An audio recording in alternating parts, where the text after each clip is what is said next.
Oh, I'm an American, and our political system has floundered of late. I still believe fundamentally that if you make bad political decisions, then you pay bad political prices. And I'll just throw one name out there, Emmanuel Macron. All right, this is a man who has just made bad decision after bad decision after bad decision after bad decision, and he got destroyed in the European elections. So bad that he had to call snap elections back at home because he has no credibility anymore. And this, Olaf Scholz in Germany, same thing. His party got trounced. And I think you're going to see over time that these bad decisions that are being made in Europe will have a political cost. And that is problematic for NATO. Right now, I think there's increasing recognition amongst Europe that the decision to sanction Russia was a bad decision because your good friend America did not come to your assistance. Oh, yeah, we provided you gas, but you have to pay a lot more, and that's bankrupted you. You can't afford to do what you used to do. Now your standard of living is dropping. Your economies aren't growing as fast, or they're shrinking. Your industry is fleeing. And that now they say they want to spend hundreds of billions of dollars or euros building a new military capability. To do what? To confront the Russians. Is this necessary? And I think you're going to see more and more debate about this. NATO likes to talk about the unity of NATO. It's not a unified organization. It's beginning to collapse. What's going to cause that collapse? There's any number of, I'll give you one, Turkey. Turkey is a nation that historically, when they joined in the 1950s, they were the southern flank, securing the southern flank of NATO. Yay, Turkey, good job. But were they really? Because what happened in 1974-75? Turkey invaded Cyprus, and then the United States sanctioned them. The Turks are saying, I thought we were your allies. But according to the United States, the Greeks were better allies. And that's the fact. Turkey is the ally that isn't an ally. They're not part of Europe. Never will be, according to the Europeans. Turkey wants to join the European Union. European Union simply won't have them. So Turkey is seeking, a new independent direction. But Turkey can't jump ship yet because they have spent their entire life as the Turkish Republic, a secular society, trying to build relationships with Europe. And you can't unravel that overnight. But Turkey has been gravitating under Erdogan, towards the east, towards Central Asia, towards the old Ottoman Empire. This is why you have the Turks in Libya. Everybody goes, why are Turks in Libya? Study Turkish history. Used to be part of the Ottoman Empire. There's a guy named Enver Pasha that went to Libya in 1911, 1912. So did a guy named Mustafa Kemal Ataturk before he became Ataturk, father of the Turks. He went there. The Turks have very close relations with the Libyans. And Turkey today has very close relations with the Libyans. Now you know why. And so Turkey now has been rejected by the EU one too many times. So Erdogan made the announcement. He wants to go to BRICS. Now, is he going to join BRICS this year? Maybe, maybe not. I don't know. But that's the direction he's going. And once he makes that decision to dump the Europeans economically and join with BRICS, it's over. Vladimir Putin today at the the meeting with the Ministry of Foreign Affairs, talked about the need to build a European or Eurasian security frameworks in place that create security guarantees against outside powers coming in, so that nations can't be singled out by the United States and Europe bullied on. And then look at Armenia. I mean, right now they are being bullied by the United States and Europe, who are literally threatening them, through bribery. But it's like, come over, we'll help you. And if you don't, you're going to be in trouble. That's what we're doing to Georgia right now. We believe in Georgian democracy, except when a democratically elected Georgian prime minister decides that he doesn't want to have foreign money coming in to try and buy the election away from him through a color revolution. Suddenly you're bad. And now we're threatening to we are sanctioning them. America sucks as a friend. And Turkey's tired of being sanctioned by America. And so Turkey's going to jump the BRICS. And when they make that jump, then it's just a question of time when they leave NATO. And if Turkey flees NATO, it's over for NATO. But there's other nations as well. I mean, they're starting to pick on Hungary. The EU's trying to nullify Hungary. At some point in time, Hungary's going to say, there's no interest in this. Serbia is going to join BRICS. If Serbia joins BRICS, that's the end of the EU aspirations for Serbia. And I'll tell you what, once BRICS becomes a viable, economic and political entity, that's the end of the G7, which is sort of one of the cornerstone institutions of the EU NATO conglomerate. And how many people know that the petrodollar is dead? Today's like the death of petrodollar. Saudi Arabia just said we're not renewing the agreement that's been in place for 50 years. Petrodollar, gone. Not totally gone. It's still around. But the key aspect to it was the Saudis. They're not part of it. They're buying oil using other currencies. Russia has dumped the dollar in the EU. They're not trading them right now. The world is starting to de-dollarize. It's one of the top agenda items at BRICS in October is how to de-dollarize. So these institutions, this part of this rules-based international order that NATO is, one of them, they're all unraveling. And Putin, again, pointed it out. It's over. They're not going to recover. The world is moving on, and these institutions will fall. So NATO will fall. The exact timeline for that, tough to say, but sooner rather than later. I don't think NATO sees another 25 years. I'd be surprised if NATO sees another 10. All right, let's take a phone call from a fan whose name I recognize. Hello, Ann. How are you this evening? Again, I just want to point out that in my resume, which is extensive, by the way, it's a pretty good resume. I'm pretty proud of it. I've done a lot of neat stuff. I'm not a banker. I'm not an economist. I'm not a financier. And the only thing I know about dollars is as soon as it enters my damn wallet, it leaves my wallet.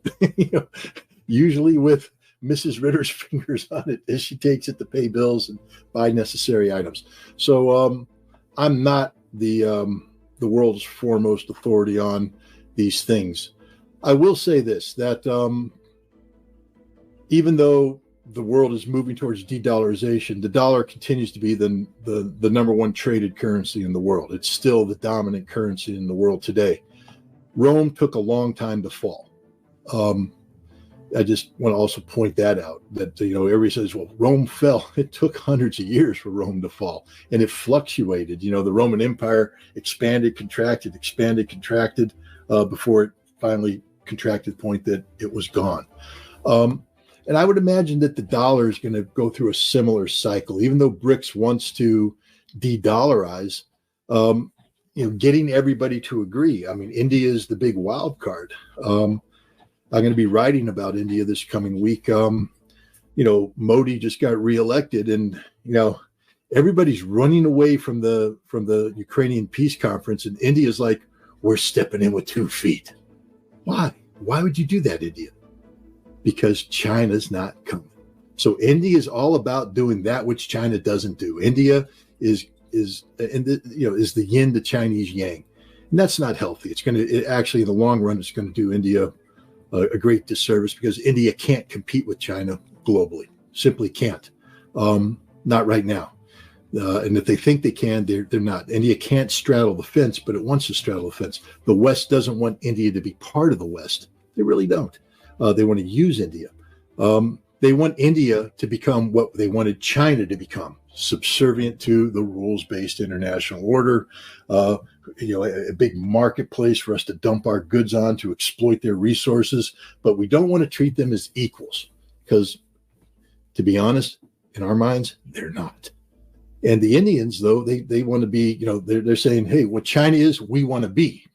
But you can't do that by, again, straddling the fence, trying to please everybody. And I mean, India going to this peace conference is a huge mistake for India, a huge mistake, because it's going to backfire. It's going to make them look bad, very bad, and make them look very weak, and then make them overreact to other things. I think India in the long term would benefit from a BRICS currency basket, but the Indians aren't going to play because they're concerned about the dominance of the Chinese yuan or renminbi. And so they're going to try and play the spoiler role. But what they're going to find out is, even though, the I connects the BR with the X in BRICS, nobody cares about the I at the end of the day. If the I doesn't want to play the game's bigger than the I. And India's going to find out the hard way. So, we'll see. But that creates more chaos. It makes it more difficult for BRICS to come up with a replacement currency for the dollar. And I think you're going to see that de-dollarization isn't going to be a steady decline to nothing. I think you're going to see fluctuations, going on until ultimately the dollar will be downsized to where the dollar needs to be in a truly multilateral world that has rejected dollar dominance. And that could take many decades. And so everybody's talking about the collapse of the American economic system. I don't see us collapsing. I do see belt tightening. I do see trouble. The devaluation of the dollar. We've got a lot of dollars out there that are linked to petroleum, and if they're not trading the dollars with petroleum, we got to find something to do with those dollars. Then we're also slitting our own throat on world's reserve currency. What happens when they decide that they can't trust the dollar anymore? Because what happens? We seize them, like we did with the Russians. It's going to be very problematic for the dollar, but I don't see the dollar diving off a cliff right off the bat. I see a gradual diminishment of the influence of the dollar until it reaches the equilibrium that matches the reality of America's role in the world.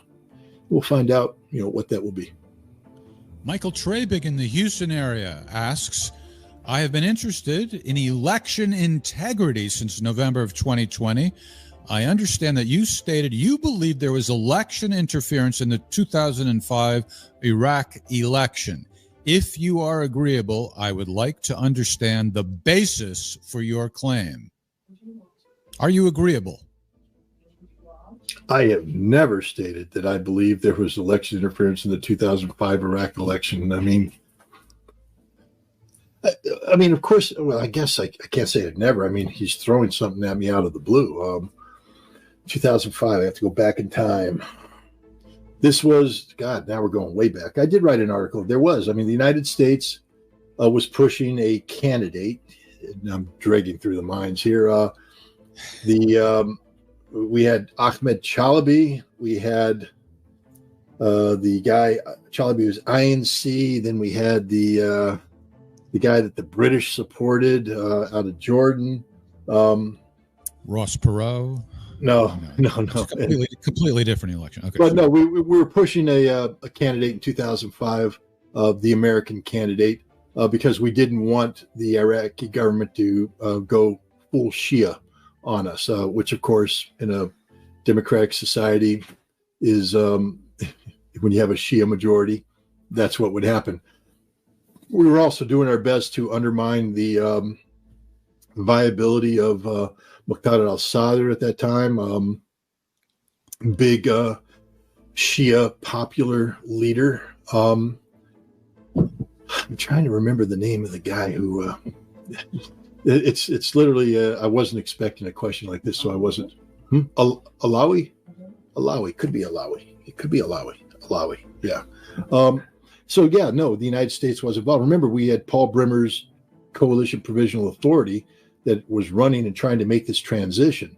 And so, yeah, we definitely, so that's the basis of it. The basis of it is I claim there was 2005 election interference in Iraq because there was 2005 election interference in Iraq.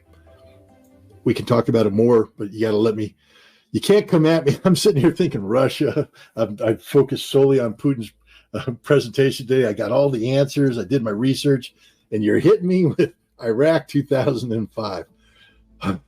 Good question, though. It's a fair. I'm not criticizing your question. I'm sort of embarrassed that I wasn't able to answer it better than I was on the spur of the moment. But this is a tough one because you're asking the wrong guy. I think, the reason why I'm on on the PG-13 bandwagon is because I'm actually a cantankerous SOB, and revenge is my middle name, and I hold a grudge big time. Just ask my wife. I hold grudges like you've never seen anybody hold a grudge, and and so if I were a Palestinian American, Joe Biden would never get my vote, ever, just not even close. Now, that doesn't mean that Donald Trump deserves your vote. He doesn't. He's as bad. But Trump isn't the president right now. Biden is. Trump didn't betray you recently. Biden has. Now, if you vote for Trump, I promise you this, he will betray you. Maybe worse than Joe Biden has. Trump is not the answer. But if you were going to say who to vote for, I'd either write in Mickey Mouse, who's the best candidate of the three on issues pertaining to Palestine, or I just go pure revenge motivated Joe Biden. You are never going to set foot in the White House. Of course, he isn't if he loses his election because it's over. But pardon? But Jill Stein's not going to win the election. I mean, you could vote for Jill Stein as a protest vote. That's up there. RFK Jr.'s the worst of the worst.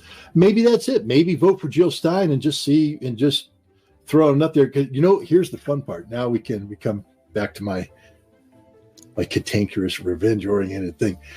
Vote for Jill Stein. Let me tell you why to vote for Jill Stein.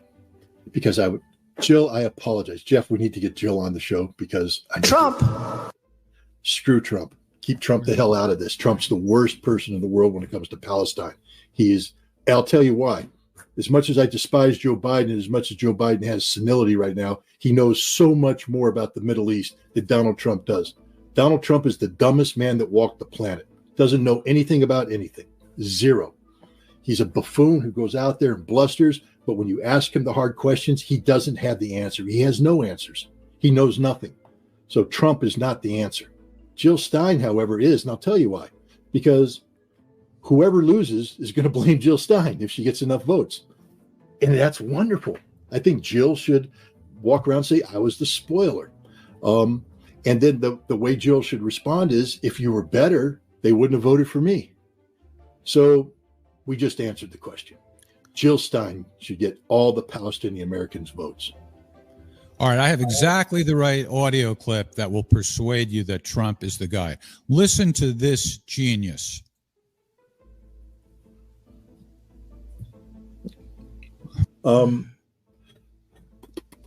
Okay. The attacks on old Russia began in earnest in the spring of this year by Ukrainian intelligence affiliated units. Some were Ukrainian, some were Russian defectors, Russian prisoners of war who swapped over, Russian malcontents that are anti-Putin. They're all controlled by Ukrainian intelligence. But let me make it clear that the United States controls Ukrainian intelligence. So it's all controlled by the United States. The CIA, to be exact, if you want to go into it, the special missions staff of the CIA, ground branch. They are running a paramilitary war, ostensibly deniable, but everybody knows what's going on. And the attacks were designed to disrupt the Russian presidential elections. The purpose of the attacks were to make Putin look weak, to make Putin look ineffective, in a goal not to beat Putin at the polls, because you can't beat Putin at the polls. He was going to win this election no matter what, but to drive down the numbers, to get the Russians to become so dissatisfied with Vladimir Putin's leadership that they just didn't vote. And that would have been devastating for Putin, because that shows no confidence in effect. And it would be very difficult for him to have a decisive mandate over the course of the next 6 years with what amounted to a vote of no confidence with low electoral turnout. So the CIA was keeping this in mind, and they were using these forces, CIA forces. This was the CIA attacking Russia. I just want everybody to know that the United States of America was attacking Russia. Think about that one for a minute. And the goal was to upset the apple cart when it came to Russian elections. It didn't work. These troops were beaten back. They were killed. And Vladimir Putin held the election in March. 78% of the eligible voters turned out. 88% of them voted for Vladimir Putin in one of the most sweeping mandates one could get. And it backfired on them.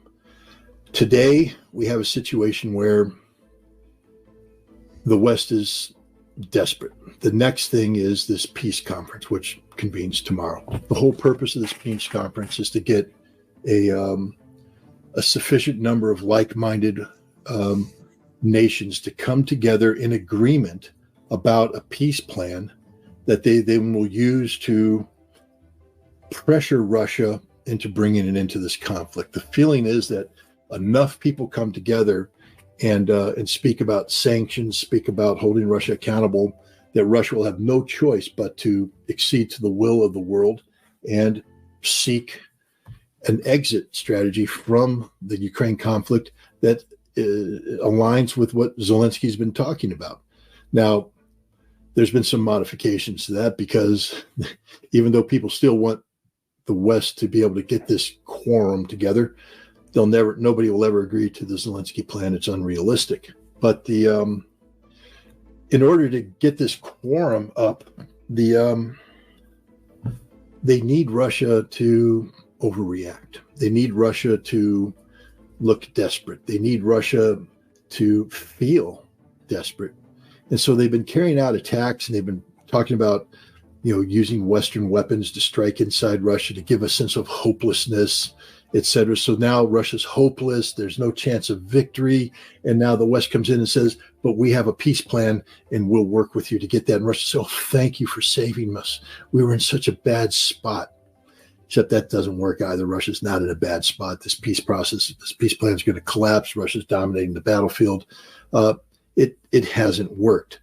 And that's the bottom line. All they've guaranteed is that at the end of the day, Russia will demilitarize accordingly.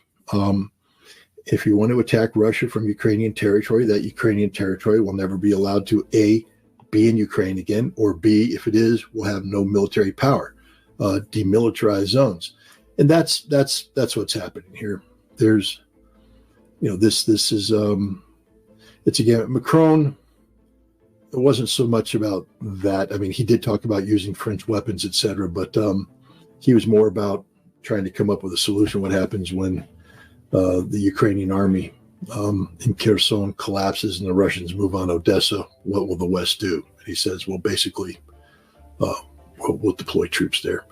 And I think the French people have spoken. No, you won't. Let's take one more look at Nemo's artwork. Do we want more of Nemo, people? I say yes. Yeah, I'm a big Nemo fan right now. Same here. Adequate art, using the appropriate use of the terminology, Jolly. Good job. Yeah, you told me adequate was somehow a compliment the other day. Hey, you're on with our favorite weapons inspector. What is your very good question? Hello. Before I ask my question, I just wanted to say I'm glad to see, Scott, that you are safe, and your speech at the nuclear warning conference was spectacular. I agree. My question is, do you have any advice for active duty military personnel that do not want to die in any of the various theaters that our government is foisting upon us? Thank you. You're not going to like my answer. Do I have any advice? You shouldn't have joined. I'm sorry, but I mean, it's. I'm not going to say it's hypocritical of me. I enlisted during the time of Jimmy Carter, and when Jimmy Carter was not my favorite. I've grown to love Jimmy Carter. He's awesome. I think he was a great ex-president. And the more you learn about his presidency, you realize that he wasn't as bad as everybody makes him out to be. That Ronald Reagan got a lot of credit for things that Jimmy Carter started, especially in defense procurement. The MX missile, the B-1 bomber, things like this were all programs that Jimmy Carter started, which will cause some people who were fans of Jimmy Carter not to like him anymore. But the point is, one of the great debacles, military debacles, great embarrassments was Desert One. And Desert One happened after I enlisted. I was in the Army, and watching that unfold on the screen was a moment of great shame, of bitterness. You felt powerless, and you just wanted to, get in there and serve your country well, with honor. I was commissioned as a Marine Corps officer under Ronald Reagan, and I'm not here to defend his policies in any way, shape, or form. I'm just going to say that, he sent us to a lot of stupid wars. Grenada, Lebanon, the bombing of Libya, dumb stuff. But because I like Ronald Reagan, I would have gone to any one of those gladly. In fact, I'm bitter that I didn't go to Grenada and in Lebanon, not because I wanted to die, but the guys that went there, this was the peacetime Marine Corps. They walked around with combat action ribbons on their chest, and that's that was a big deal. Today, after the global war on terror, everybody has a combat action ribbon. Back then, there was a rare thing. You either were a Vietnam vet aging out, or you were guys who went on the golden pumps. You went to Grenada and Lebanon. And so, we wanted to do that. The Gulf War, I knew it was a dumb war. I mean, I remember when I was brought into Major General Caulfield's office, he was finding out if I had what it took to be recruited for the Commandant of the Marine Corps Special Ad Hoc Planning Committee. I would be the only captain on a committee full of generals and colonels. And I said, we're fighting the wrong Arabs. We should be on the side of Iraq fighting the Saudis. The Saudis are the bad Arabs. The Iraqis are the good Arabs. But it didn't matter. I was going to go to war because George Herbert Walker Bush was my commander in chief. And that's the way it was. If you're on active duty, why did you join? That's the question you have to ask yourself. Did you join to serve a president? Big mistake. Big mistake. You don't serve the president. You serve the Constitution. You serve the United States of America. Presidents come and go. The military stays the same. You have one mission: to obey the lawful orders of your national command authority. So if you're on active duty, my advice is to serve honorably until your period of enlistment or your period of service is over, and then leave with an honorable discharge. And that's that, because you don't want a dishonorable discharge, and you don't want an OTH other than honorable. It will haunt you for the rest of your life. You're in, you took an oath, obey that oath, serve honorably. And the way I would justify it is to say this: if we're going to go to war, in a war I'll give you an example. My wife she was so mad at me, but because everybody knows that I was anti-war. Jeff knows this. I was anti-war, anti-Iraq war and everything. But after 9/11, I actually went back to the Marine Corps and volunteered to go back on active duty. And everybody's like, why the hell would you do that? Aren't you against the war? I said, of course I'm against the war, but I can save Marine lives. I know enough about Iraq that I can help make the right decisions about things so that Marines don't die. And that's all I was about, was saving Marine lives. Thank goodness the Marine Corps said, thanks, but no thanks. And I didn't get to go. But I was ready to go, not because I was pro-war. I was anti-war. I was totally against that war. But I firmly believed in the heart of my heart that because of the fact that I spent 8 years in Iraq, because I had fought Iraq already in the Gulf War, that I had a unique insight into the complexities of Iraq, the tribal structure, everything about Iraqi society, the terrain, the towns, the cities, the whole thing, logistics networks, that I could have been of use in saving Marine lives. And that is done by increasing the lethality of the Marines and the survivability of the Marines. And I'm sure had I done that, I would have had nightmares and I would have had problems and all that kind of stuff. But I was willing to do that to save Marine lives. If you're on active duty right now, make your focus saving the lives of your fellow service members. If you're in the Air Force, do whatever you can to save the life of the person to your left and your right. If you're in a leadership position, be the best damn leader you can be to make sure that those people aren't put into harm's way improperly trained. They're going to be put in harm's way whether you're in the military or not. Your job is to make sure they come home alive. That's it. That's all you can do. So that's to be my advice, is to serve honorably, do your job, do your duty, and then get the hell out the first chance you get.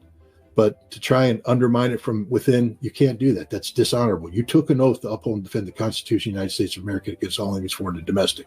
You didn't take an oath to serve a president or political ideology or whatever. You don't get a vote to which war you get to go to. You don't get to say, I only go to the wars that I agree with. You go where you're ordered to go.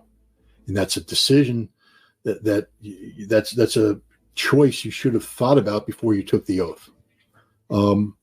That's my response. I know people don't want to hear it, but it's the most honest response I can give. Jamin Jew, I don't know how to pronounce that. Niro-san. South Korea. That's an American military base in South Korea. Scott, you probably aren't aware of that, so I just thought I'd let you know. If North Korea nukes Seoul and it succeeds, will the U.S. likely retaliate by nuking back? If not, why not? I think if North Korea were to use a nuclear weapon against Seoul, South Korea, that the United States would take North Korea off the map.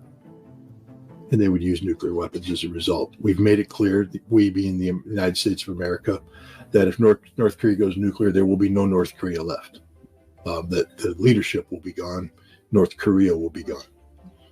And so, yeah, I think North Korea knows that too.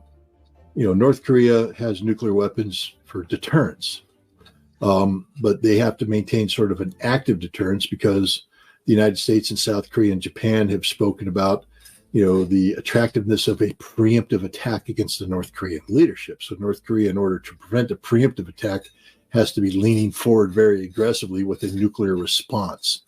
But I don't see North Korea nuking Seoul out of the blue. I would imagine that they would nuke Seoul only after an attempt had been made against North Korea in response to something that the United States, South Korea, or Japan had done. But if North Korea crosses that nuclear threshold, I think that's the end of North Korea. Tom in Cooperstown is on hold. Let's get him in here. Good evening, Tom. How are you? Good. How you guys doing? I got a lot of personal problems. Oh, sorry to hear that. My question is with regards to troop levels. The Washington Post had an article a few days ago that the military is 41,000 troops short, particularly in the Army. The only branches that hit their current recruiting levels are the Marines and the Space Force. So that's a huge concern because there has been some talk with regards to the draft. Also, Ukrainian-Canadian professor Ivan Kachanowski from Ottawa, he posted on Twitter something from the U.S. Embassy in Ukraine with regards to, I'll read the quote, message for U.S. citizens, elimination of the, quote, residence abroad, end quote, exemption to dual citizen departure. So dual American-Ukrainian citizens will not be able to leave the country if they're between 18 and 60 years of age. I was just wondering if you've heard of that, and they're very concerned about that. Also, with regards to the BRICS commentary earlier on, who's going to be buying our debt? We're $35 trillion in debt, so I'm very concerned about those very important matters. Lastly, with regards to the peace rally on September 28th, is Gerald Celente is going to be in Kingston? Is that correct? He's in Kingston. He's running. He's the conductor. Okay, that's what I thought. Okay, great. That'd be great to put it at Woodstock, which is like 8 miles away, from Kingston. We may have to, because the Kingston rally is originally configured as capable of handling a couple thousand. We're upgrading, and so we're going to need to expand but this is early in the planning stages. I can say that hopefully Jeff will concur with me that we're going to take all the energy that we were going to put into our Russia tour, and we're going to make waging peace a reality, but we may have to limit it to the continental United States for the time being. Okay, I wish you well, and hopefully it just grows all over the country, because I've been to Kingston many times, and it just won't fit more than a few thousand people in downtown Kingston. Plus, it's key with regard to the New York State Thruway. So, but hope to see you guys there. Can we put up a few people at your house, Tom, if necessary, if the hotels are booked? Possibly. Yeah, possibly. Near Cooperstown's about 90 miles away. So,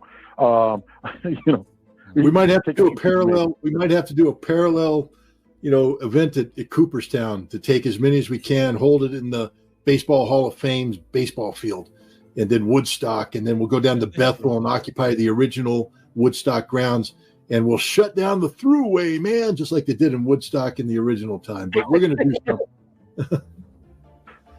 All right, Tom. Okay. Thanks. I hope it works. Thanks, guys. Appreciate it. All right.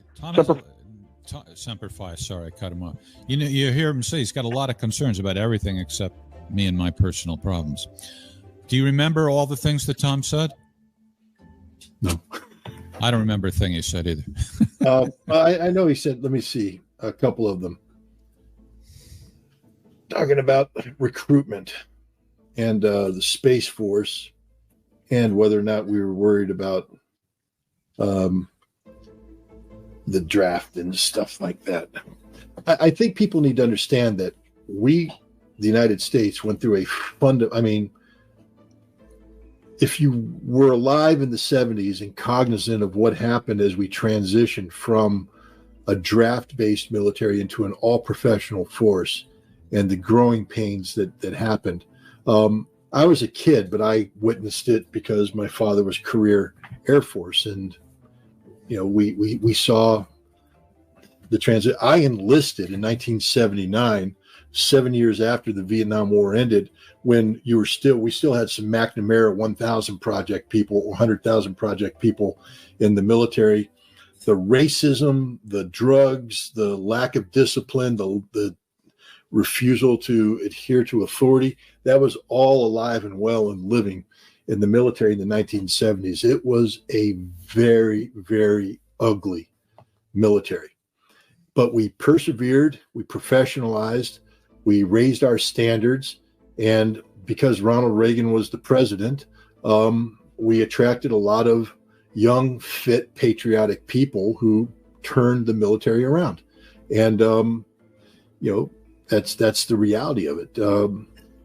And then we broke the military after 9/11. We did the same stupid stuff. We lowered standards. We lost focus on mission. We got involved in wars that were unsustainable, unsupportable. We then drew heavily on the reserves and the National Guards, and mainstream these inadequate. See that use of that word, Jeff? Inadequate. These inadequate institutions. The Guard sucks and the reserves suck. I'm sorry, guys. Prove me wrong. Prove me that you can stand toe-to-toe with the regular force, and you can't, and you know it. You know you can't. You know what you did in Afghanistan. You know what you did in Iraq, and you know what you couldn't do. The only branch that actually had reserve forces that could deploy in Desert Storm was the United States Marine Corps, and our reserves performed very well. But that's because we actually are professionals, and we train hard, and we focus on the right things. But the weekend warriors that are the National Guard and the Army Reserve, they're not good. They're not well trained. They're not motivated. They're not fit. They're not fit for anything.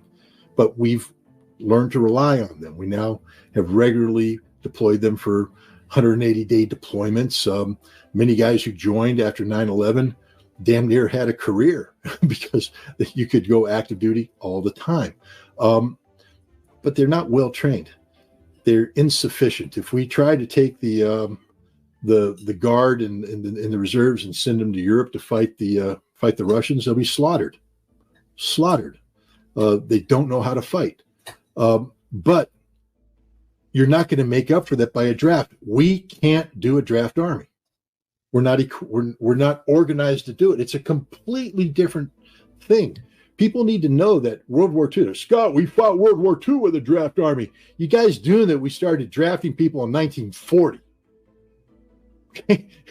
So we were like doing it already. Selective service, bringing them in, training them, and exercising the system so that it all didn't start on day one. If we tried to transition from this broke system that we have right now, where we have a regular force that is so small and difficult to maintain, backed up by the Guard and the Reserve establishment, which looks good on paper, but they can't do anything. And then replace that with a draft army. You can't do it. You can't do it overnight, and you can't do it in a time of war. So anybody who thinks that the solution is, if we go to war with Russia, bring up the draft, wrong. We're not equipped to do it. Where are we going to train these people? How are we going to equip these people? What organizations are they going to go in? We just haven't thought this thing through properly. We're stuck with the system we have. I would strongly recommend that we professionalize our National Guard and our reserves. All the fat boys, give them meal tickets and send them home. Start raising, America is too fat. Start raising the physical fitness standards. And I'm sorry, women. It's one physical standard for combat arms units. If you can't hack it, you don't make it. But the Army keeps adjusting, the Marine Corps keeps adjusting so that we're politically correct and we can bring women into combat units, knowing that by doing so, we decrease our lethality and we increase the casualty rate and we lower the combat effectiveness of the unit. The last thing we need to be doing today is lowering the combat effectiveness of the unit. Our unit should be the most lethal military forces on the face of the earth. We don't have the most lethal military force. We have the most politically correct military force today. And it's not good enough. But the draft is not a solution. Politically, it's unsustainable. You want to watch kids go on the street and demonstrate? Put a draft in. All those fat bodies will be out there screaming bloody murder. And I don't mean to be rude. I'm sorry. But the military is no place for fat people. It's not. The military, there's only one job in the military, and that's to close with and destroy the enemy through firepower maneuver, or be part of a system that promotes that. Your job when you enjoy. I remember having this conversation with my daughter. She was like, "What do I do after college?" I was like, "Join the Air Force." She's like, "Well," I said, "But you do know. What if they ask me to go to war? Kill." But I don't want to kill. Don't join the Air Force. Don't join the military. If you don't believe in killing people, don't join the military, because that's all the military exists to do. Ideally, we have politicians over the military, civilian control of leadership, who say, "Thank you, military, for being the most professionally trained killing force in the world. I hope we never use you. And I'm going to do my best to ensure that you're never used." That's great. The ideal military career is 20 years in, training to be the most lethal force in the world and never having a chance to use that skill set. So that when you retire, you're healthy. You don't have any bullet holes in you. You got a whole bunch of medals that say, "I was here training, I was here training, I was here training." You got no medals that said, "I got shot, I shot people." But you have to be prepared to shoot people. And that's the reality of it. And you have to have the mindset to shoot people. When I was in the Marine Corps, we didn't allow young Marines to get married. Why? Why the hell would you want a married Marine? You join the Marine Corps, you're training, you're on a ship, training, you're never home. You get married, you deploy, suddenly we got to find a place to put the wife and the kids and take care of them. That's expensive. That takes money away from training to kill. Today all this money we spend goes to everything but. My artillery battalion fired more artillery rounds, live artillery rounds, in a year, one battalion, than the entire Marine Corps fires today. How could that be, you say? Because all we did is train. We literally lived in the deserts of 29 Palms. We trained, we came home, took a shower, went back, train, came home, took a shower, train. That's it. We were highly trained. And And we proved ourselves. We proved ourselves capable of doing any task. But today, you don't train. We spend a lot. I've talked to junior officers. The things that, I mean, it's crazy. Because as an officer, my whole job was to train. I got irritated when they said I have to run a urinalysis program. I'm like, what? You want me to run a urinalysis program? Make guys pee in a cup to prove they aren't taking drugs? That takes away from training. I want to train. And they're like, no, Ritter, you've got to do some admin duties too. Today, these guys, they have to give classes on sexual harassment. And again, I'm not saying that's a bad thing. You don't sexually harass Marines. End of story. Transgendered adjustment, that's a whole nother issue. We can go on and on and on. All the classes that have to be given, and they're mandatory classes, mandatory, which means the platoon leader or the company commander or the battery commander, they have to give them. So instead of sitting there, bringing in the intelligence officer going, hey, how do we acquire targets, get steel on target better? What do I do to increase my mobility? How do I communicate better under electronic warfare capable? The things you're going to need when you go to war. They're like, just keep that intelligence officer away. I need to find out from the admin officer, how many training hours do I have to put in for, sexual harassment?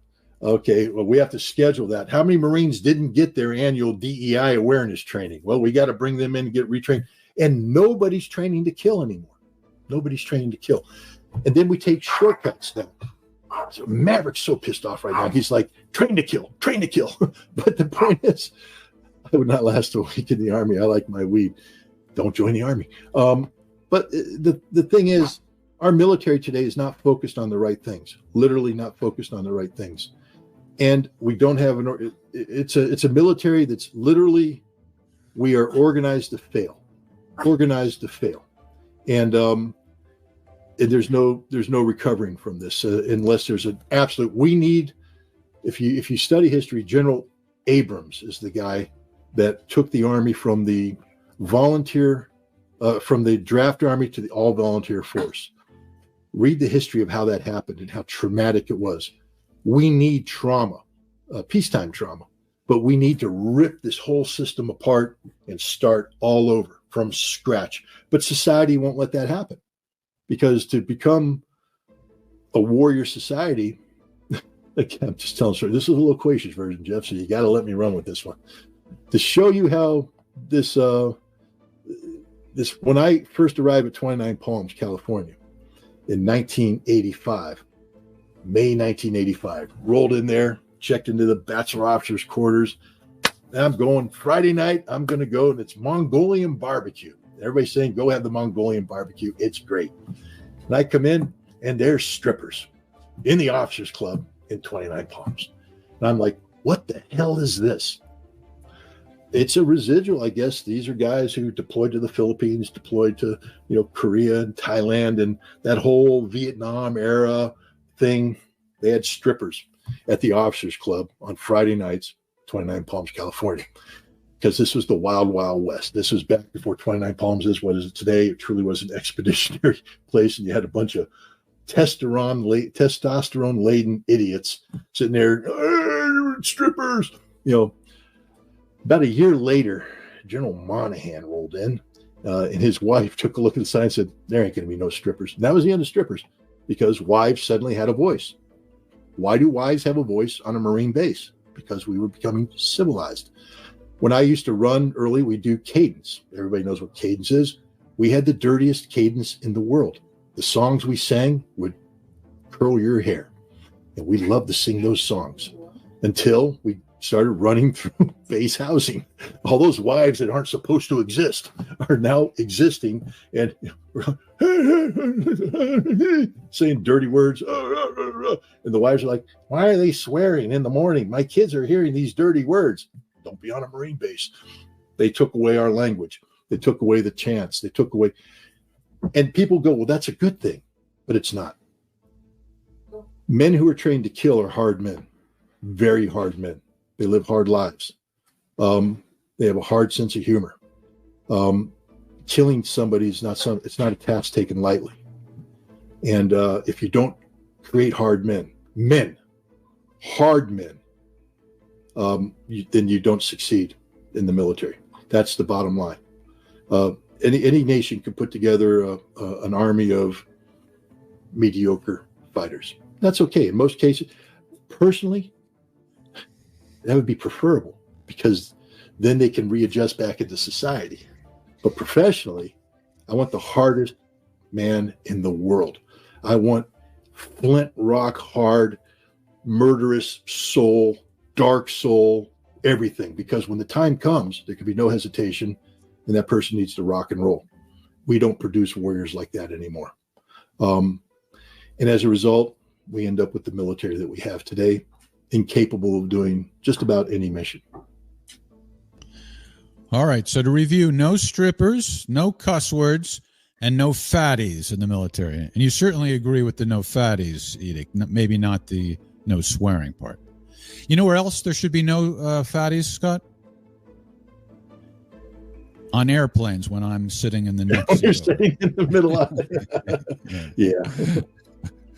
Hey, you know, a lot of people contact us not just to ask a question, but to praise you. They leave voicemail messages, they send emails, so forth and so on.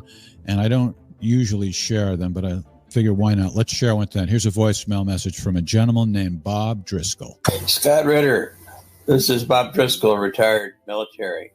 Keep up the great work, man. I follow you all the time. And tell it like it is. They'll get over it. Thank you very much for everything. Well, thank you, Bob. Very good fan, Bob Driscoll. I appreciate it. I think I've seen, bro. Semper Fi. You talking. Semper Fi. All right. I'm talking over him. Yeah. Sorry, Bob. I think I've seen him either in Telegram or I recognize the name from either Telegram or Twitter. Yeah. Or X. All right. And pretend I'm saying this for the first time. This is an audio clip designed to persuade you to vote for Trump because he makes so much sense.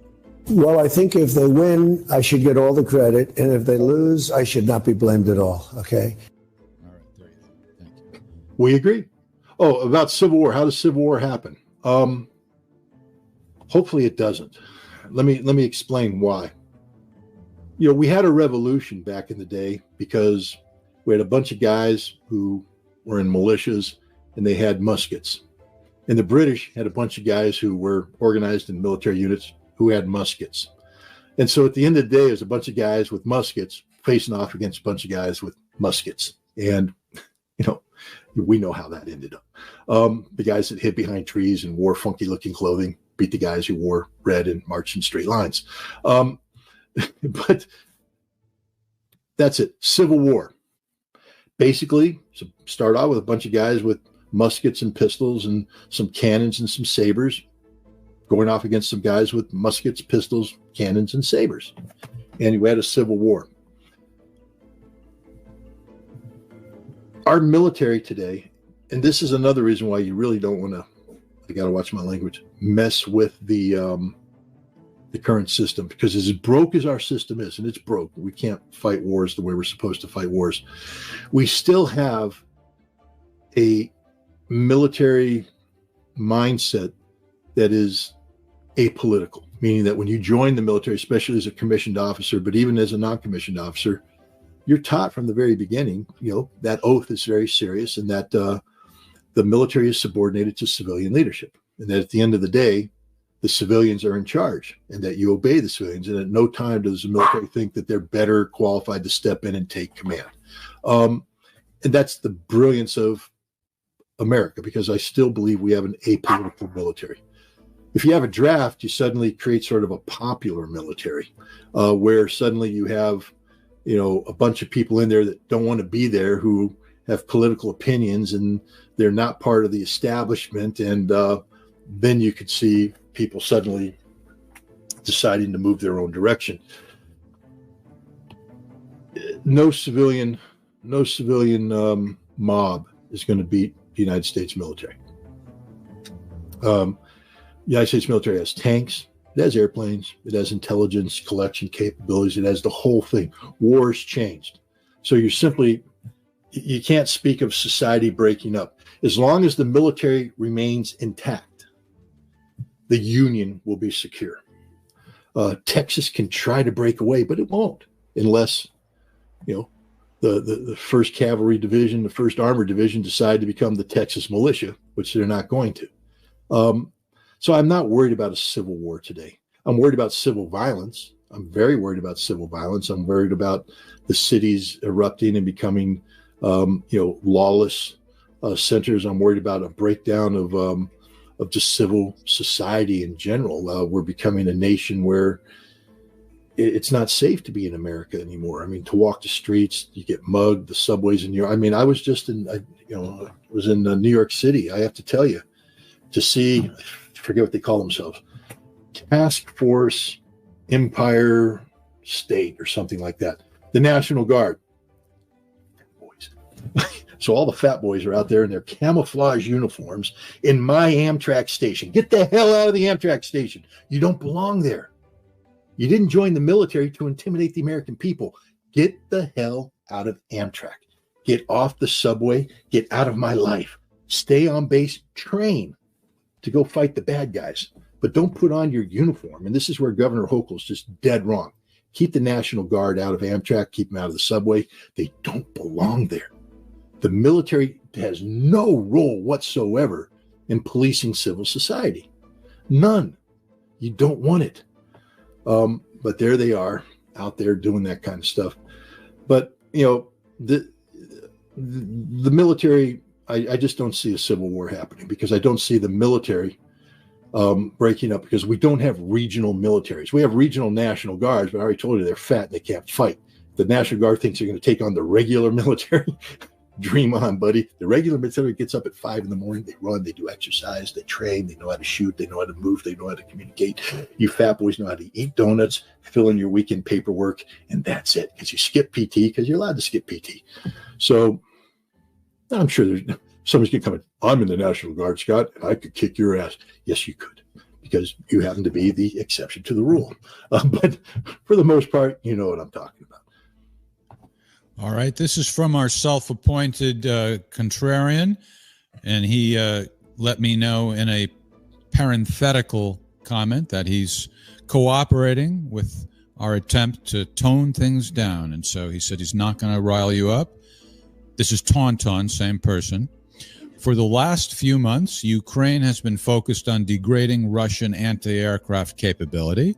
Why do you think they are doing it? And is it a wise use of resources?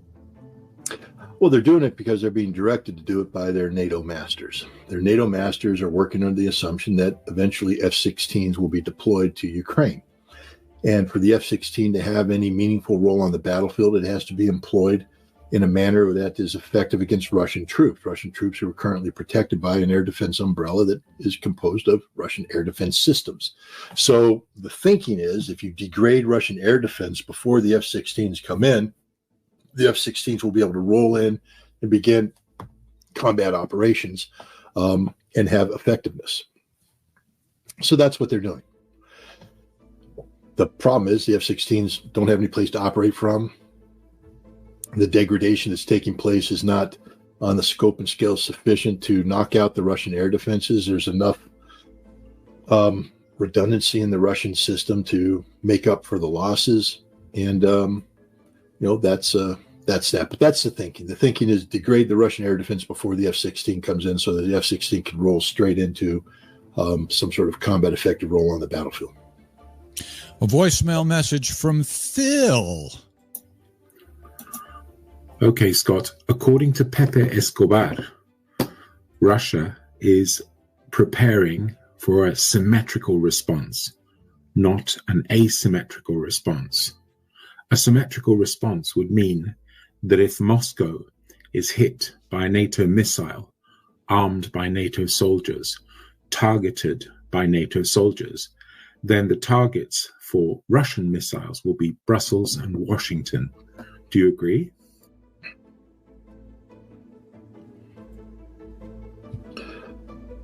If Moscow's hit, of course, that's the capital. What if Kaluga's hit outside of Moscow? What if Tula's hit outside of Moscow? What if any place around Moscow that's not named Moscow is hit? Does Russia carry out the strikes? And Putin has, I mean, Pepe, I respect Pepe, but Pepe's not Putin. Just a sad fact. Putin has said that if the West wants to take weapons given to the Ukrainians to strike targets in Russia, that the asymmetrical response, and that's a word that he used, will be that Russia gives weapons to third parties who can strike the United States and Europe. That's the Russian response.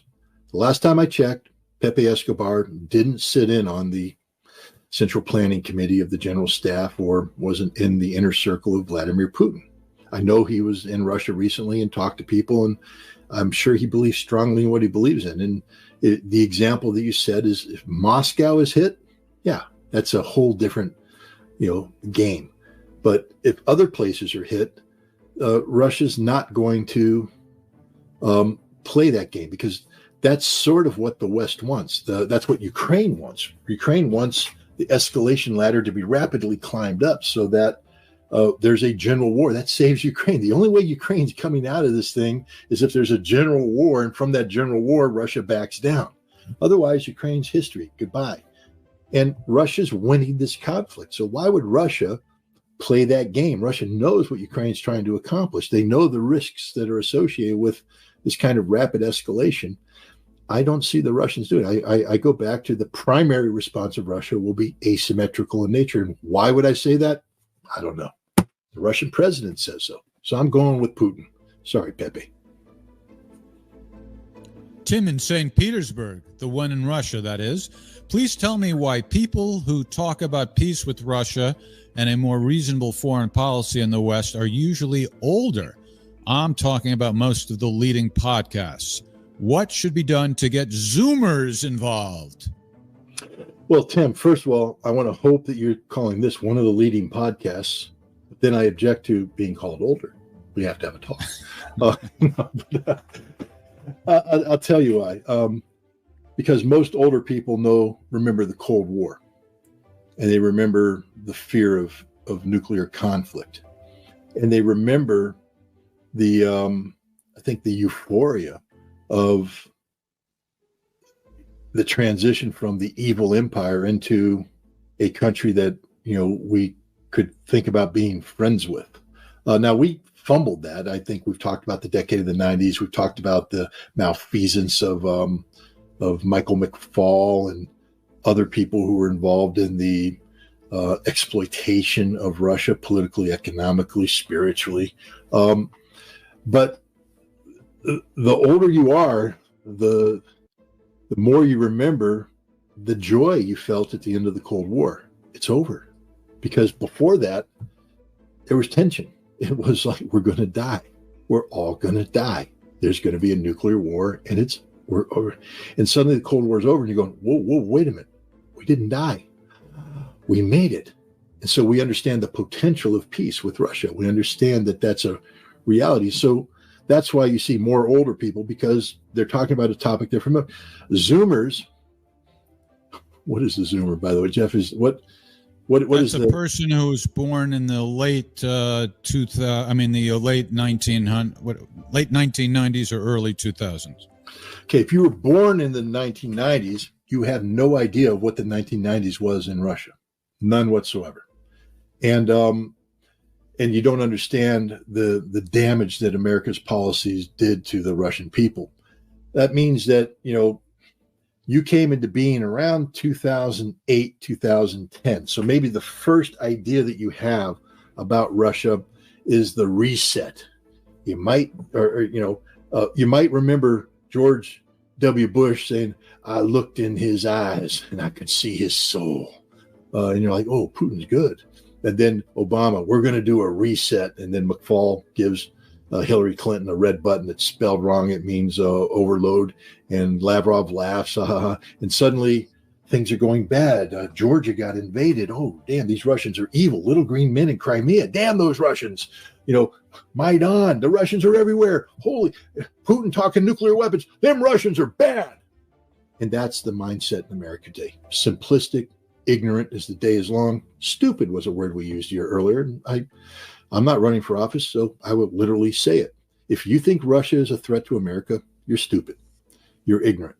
And you're the problem, not the solution. Zoomers have to be willing to be re-educated, which is why we still have boomers. Hello, America. I'm a boomer. Jeff's a boomer. We're of that generation. We're go away, boomer. But the Zoomers are taking quite an interest in the plight of Palestinians, although I don't know that translates into a broader anti-war commitment. But that's something, isn't it? Well, now I'm going to get in trouble again. Why do I have to be honest? Let me ask you this.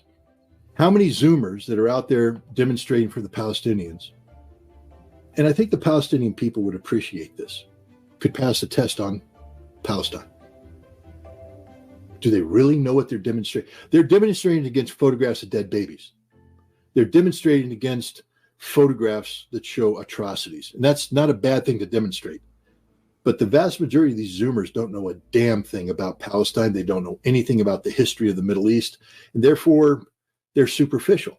I'm glad they're there. And I hope that in the process of the outrage they feel about the bombs and everything, that they take the time to talk to real Palestinians about the issues and learn from them. But I just think a lot of people are out there because they're angry in general. And this is a topic that they've jumped on. But I'm very worried that this angst isn't going to survive the summer, because unless you're truly knowledgeable, unless you can tap into a reservoir of fact-based certainty, you'll drift. You'll drift because it becomes too hard to stay focused on something that you don't know enough about. And after a while, one dead baby looks like another dead baby, looks like another dead baby. I talked about, the sadness in my heart for the dead children. But I said, at least now it's going to come to an end. The Russians are here. How do you feel about the Russians coming? And she's like, she started crying. She's like, it's great, but why did it take them so long? That was her point. We're Russian. Everybody today is like, the Donbass is Russia. Donbass will always be Russia. If we're always been Russian and we are Russian, why did it take you so long? And that's the Donbass dilemma. Why did it take Russia so long? And that's really a question that only the Russians can answer. I made no effort to answer that. I simply pointed out that, that is in all of the euphoria that exists in Crimea. In Crimea, it didn't take the Russians long at all. Literally, the moment Maidan took place and the right sector made a move on Crimea, Russia took Crimea. But in the Donbass, the Russians stood aside and they got engaged on the periphery. They sent advisors. They, provided secretive support. But when the Nazis went into Mariupol, and I think everybody's seen the video of the BMP armored fighting vehicles ramming through the barricades. What you're not seeing is the people on the barricades getting run over and crushed to death by the BMPs.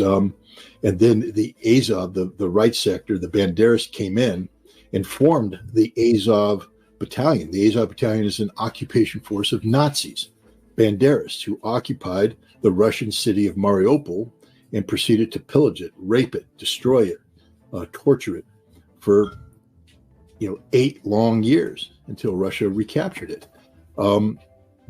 And for the Russian population of Mariupol, for the Russian population of the Donbass, the question is, why did it take you so long? And that's a fair question. I mean, I'm sure there's a good answer. Putin, has talked about wanting to avoid war, working with the Minsk process, trying to, negotiate an outcome that would be equitable to all parties. Today, he admits he made a mistake, that while he believed in peace, nobody else did, and he was lied to and somewhat naive in believing that people believed in that. Maybe he would have done something different in 2014. These are all, if. The bottom line is nothing was done until 2022 when the Russians went in. And the people of Donbass are forever grateful for the sacrifice that Russia is making on their behalf, because they are Russian. But why did it take so long? And that's the eternal question. Yeah, Mariupol was, Mariupol was leveled. It was, that was tough fighting. It was a city under siege and such. Donetsk was always under Russian control and or those separatist control, and so it suffered some artillery stuff, but there hasn't been the heavy fighting. And so when you go into Donetsk, it's an intact city with occasional evidence of trouble. But when you move into Lugansk, the province of Lugansk, they recaptured all of Lugansk after 2022, but a good chunk of Lugansk was under Ukrainian occupation. And so from 2022 until 2020, I guess the end of 2022, there was heavy fighting. And as you drive through Lugansk and you make through Donetsk and you make your way up to Lugansk, you're driving through what used to be the front line.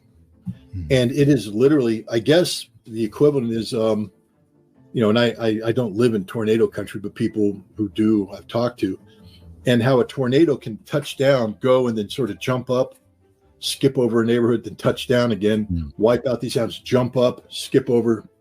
And that's what it was. You're driving through going, oh, look, an intact village, people, life. Literally down the road, burned out village, empty, vacant, ghost town. Down the road, half the village burned out, half the village still good. And it was just this randomness of destruction that marked the journey to Lugansk. And I was struck by that. I was struck by the randomness of war.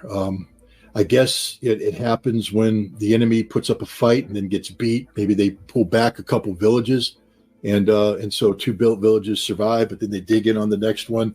They have to take that village.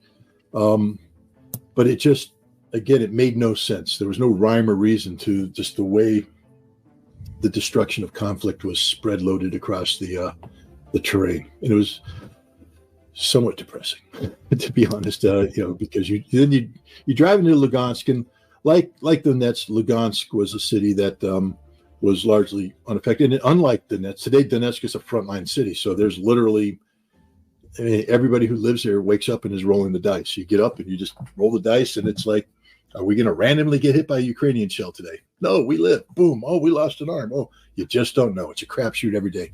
Lugansk is out of the woods for the most part, and so the city is doing well, but they have their Alley of the Angels, and when they first put the alley up, I think the number of kids was 33, and the statue they put up has 33 birds flying in the sky, and but today the number, I think, dead children, and the number's rising. But Lugansk is the forgotten city. I mean, that's one of the reasons why we went to Lugansk, is to bring attention to that, because everybody goes to the Donetsk Alley of the Angels. It's I remember we showed those pictures. Yeah, it's a place that it's well known. It gets attention. But the Lugansk one, and look, they just had a day to talk about the children of, this is a big issue. In the West, we tend to bypass it, but there's a Ukrainian general the military advisor to Denis Pushilin has taken this under his wing, and he's trying to bring attention to the children who suffer, the dead, the wounded, the orphans.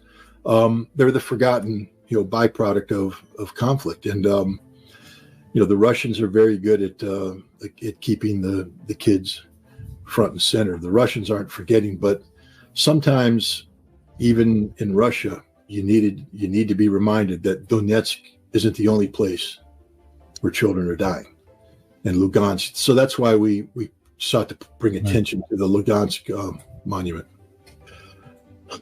But Ukraine's been promised F-16s from day one, and none have arrived.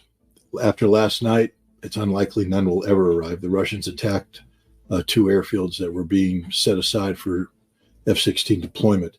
Just today, the news is coming out. There's just not that many Ukrainian pilots trained in F-16s, and there's hardly anybody trained to maintain them. Planes don't fly themselves. And pilots are pilots. They're pretty good. They're cool. They get to play Top Gun. But the hero of the day is the squadron maintenance officer. He's the one that keeps the airplanes up and running together with the maintenance crews. And the Ukrainians don't have them. And none are going to be deployed in Ukraine for them. So if you don't have the sustainability, the maintenance, et cetera, you don't have an F-16.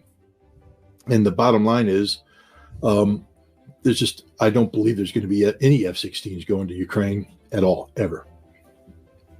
I think the war will end before a single F-16 gets off the ground, because nobody wants to be, no nation who's giving F-16s to Ukraine wants to be the first one to lose an F-16. Because once you lose one, you lose them all. And then it's just a huge embarrassment, et cetera. So I think they're going to just slow roll this thing. Their hope is that Russia will be brought to a negotiated into this conflict in a manner which allows Ukraine to retain its military and its government. And once that ceasefire kicks in, then the F-16s will flood in so that they become a reality. Russia's not playing that game. When this war ends, demilitarization means all of Russia said you won't be part of NATO, which means anything that stinks of NATO disappears, and all those F-16s that go in will disappear. Now, it's better maybe not to put them in. And I think that's what's happening here. So when your legal precedent is legal precedent, and I think we should take a look at the funders of Nazi Germany to find out, what should be done. And I think we know what the answer is. Not a damn thing. So it might make us feel good to talk about holding the financiers accountable. They're never held accountable, ever. And they won't be, because they control everything. And now I'm going to delve into a slightly controversial thing, but keep the money out of politics, and American politics will be cleaned up. That's a 100% guarantee. Remove the money, clean up the politics. But we're not going to remove the money, so politics will always be dirty. Therefore, everything will be dirty. That's it. All right. The next war, if it requires hundreds of thousands of additional troops, it's too late. By the time, it gets to that, we'll have lost the war already. This nation isn't a nation that's ready for mobilization on that scale. Who are we going to draft? They're all fat. They are all fat. The entire generation has just gone fat. And that's not me saying it. It's Scott. Everybody who look at this figure. Yes, but Jeff, you're of the generation that isn't fat.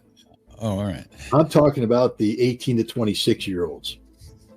They're fat, and if they're not fat, then they hang out in the gym all day, and they're worried about the cuts and all this kind of stuff, and they can't fight either. If you're a gym boy who's always trying to look pretty, you're no good to anybody. And if you're a fat boy, you're no good to anybody.